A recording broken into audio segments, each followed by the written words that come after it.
Well, we begin with a rural hospital providing critical services for much of western Oklahoma. It's back on life support. The city of Clinton voted this week to give the town's hospital money to keep it from being immediately shut down. A symptom hospital leaders say is a result of a nationwide rural health care crisis.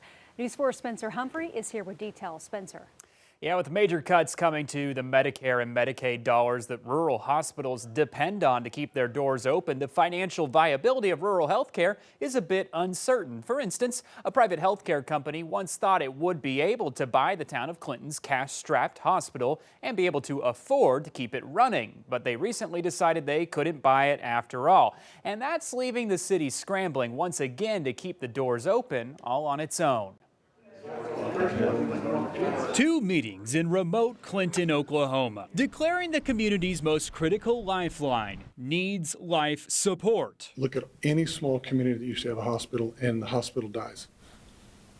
Where's the community now? The city-owned Clinton Regional Hospital has been through its share of ups and downs. In 2022, a company the city hired to operate it abruptly left. That company wouldn't give the city back the hospital's state license to operate, forcing its doors to close. Determined, though, to get it back up and running, in 2023, Clinton citizens overwhelmingly voted to give the city $11.6 million to operate the hospital on its own. The city brought in Len Lacefield as CEO, and the hospital reopened last September. It's run in the red that whole time as the city worked out a deal to sell it to a company that could afford to operate it long term. They would have infused capital, stand-up services, which would increase revenue. But a few weeks ago, that company backed out of the sale. And with that $11.6 million from the city about dried up, Lacefield and hospital leadership scrambled to cut costs. But by last week, their ability to make payroll became doubtful.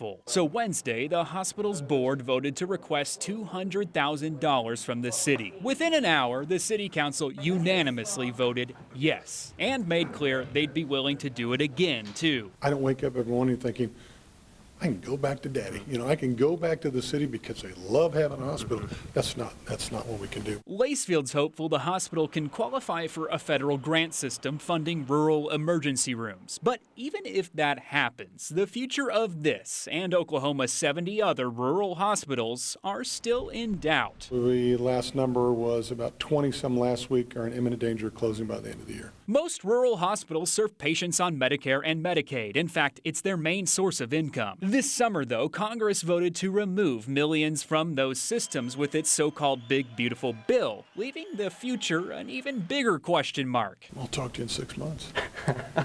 Who really knows? Recognize there's like 1,796 rural hospitals in the nation. Not a good idea to kill us all. It's like 40 million people in rural communities, and you can't. It'd be really an unwise decision for the federal government to affect that many people. We all can't drive an hour and a half to have dialysis, physical therapy, see a specialist. We just can't do that. That in mind, at least for now, life support is on. Thanks, though, only to this city. This location in Oklahoma is pivotal for good health in western Oklahoma and for the growth of Clinton.